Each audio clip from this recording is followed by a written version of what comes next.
Sud Radio Regard de Femme, Michel Vianès. Bonjour Michel.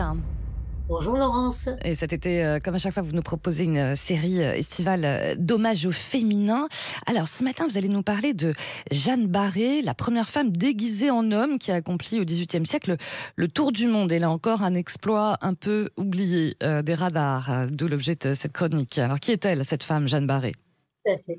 Alors, elle est née en 1740 en Bourgogne, dans une famille paysanne modeste. Son père lui-même était illettré, mais elle a été, donc elle a appris à lire en particulier, et a été engagée en tant que gouvernante par le naturaliste Philibert Commerson, qui était veuf avec un enfant à bas âge.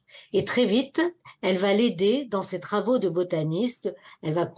C'était quelqu'un de très méthodiste, consigner, ranger, répertorier tous les documents, et elle va aussi participer avec lui à la réorganisation des jardins de Bourg-en-Bresse, de Dijon et de Lyon, dans toute la région de Bourgogne et d'à côté.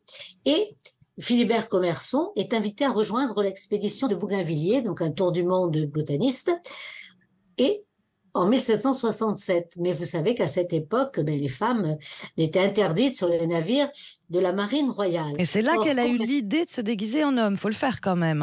Hein, et oui, c'est-à-dire que Commerson voulait qu'elle soit avec elle. Alors c'était sa compagne aussi, mais surtout il était. Oui, quand même. Lui, quand même. Gouvernante de compagne, quoi. D'accord. Oui, voilà. Donc à tous les trucs. Donc c'était son assistante. Donc c'est déguisée en homme. Elle va se couper les cheveux, porter des vêtements amples, elle se bande les seins et elle peut l'accompagner. Et comme ils ont énormément de matériel à emporter, le capitaine de l'Étoile, donc un des navires, il y avait plusieurs navires pour cette expédition, donc le capitaine met à la disposition de Commerson et de son assistant sa propre cabine, ce qui va permettre qu'il comporte des toilettes et ce qui va permettre à Jeanne Barré d'avoir plus d'intimité et de ne pas trop se mêler à l'équipage. La supercherie aurait pu être vue plus précoce. Et en outre, comme Commerson souffrait du mal de mer et qu'il avait un ulcère récurrent à la jambe, c'était pour ça qu'il était malade, donc il ne se mêle pas du tout aux autres membres de l'équipage pendant la traversée. D'accord, donc chacun fait chambre à part, tout se passe bien. Mais alors, pendant la traversée, d'accord, mais qu'est-ce qui se passe à l'arrivée ? Alors, arrivés en Amérique du Sud, ils partent en expédition. Alors, ils sont du côté de la côte atlantique, Brésil et compagnie, et ils recueillent donc des spécimens, et comme Commerson est quand même très handicapé, c'est surtout Jeanne Barré qui le fait, même si on le sait moins. Et parmi les spécimens, je le cite quand même, parce que une liane fleurie qu'ils ont baptisée Bougainvillia. Et donc chaque fois que vous verrez un magnifique mur de bougainvillier quand vous vous promenez surtout en Provence, eh bien il faut penser à Jeanne Barré. C'est grâce à elle qu'elle est revenue en France. D'accord. Et donc ils sont passés de l'autre côté, ils ont passé le Croix de Magellan, ils sont allés du côté du Pacifique, où continuaient à aller à peu près bien, mais arrivés à Tahiti, patatras, la supercherie a été tout de suite dévoilée. Les Tahitiens se sont tout de suite aperçus que c'était une femme. Ils voulaient d'ailleurs l'agresser parce que c'était une femme. Et donc, elle a dû tout de suite retourner dans le navire.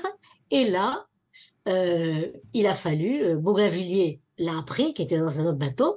Et là, il n'était plus question qu'il la ramène en France et qu'elle continue.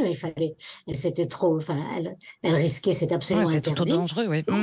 Donc, ils les ont débarqués dès qu'ils sont arrivés à l'île Maurice, qui s'appelait à peu près l'île de France. Et fort heureusement, à l'île Maurice, le gouverneur était un ami de Commerson, un autre naturaliste. Et donc, c'était Pierre Poivre.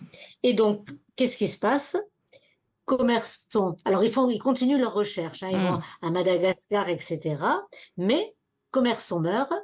Il la laisse sans ressources, ni moyen de retourner en France, ni de renvoyer tout ce qu'ils ont découvert en France. Dites-moi, c'est une triste histoire. Oui, là, c'est bon, mais alors du coup, comment ces recherches ont été médiatisées, sont-elles arrivées en France, du coup ? Eh bien, Jeanne Barré, qui était quand même une personnalité assez forte, Oui. s'est démenée dans tous les sens pour trouver, et elle a fini par trouver un officier de marine qui va rapporter toutes leurs recherches et documents. Il y Mhm. avait 30 caisses avec 5000 espèces, donc 3000 étaient inconnus, donc notre fameux bougainvillier. Mhm. Et elle, qu'est-ce qu'elle fait sur place? On lui avait donné une concession, donc elle ouvre un cabaret, Ah oui. elle rencontre assez rapidement un officier de marine français avec qui elle se marie et peut enfin rentrer en France. Donc son tour du monde en 1775. Donc son tour du monde a duré 8 ans. Mhm. Et elle a été reconnue une fois qu'elle était en France, même par le roi Louis XVI, qui reconnaît donc ses mérites et comme aide botaniste et lui attribue une pension. Elle va finir sa vie tranquillement en Dordogne et elle décède en 1807. Sa tombe est toujours visible au cimetière de Saint-Antoine de Breuil en Dordogne. Eh ben voilà, incroyable histoire de Jeanne Barré, première femme qui a été obligée de se déguiser en homme. Incroyable, voilà, pour votre série d'hommages au féminin. Merci beaucoup, ma chère Michèle Vianès. Et puis on vous retrouve bien sûr samedi prochain. Merci. Merci à vous, Au revoir. Laurence.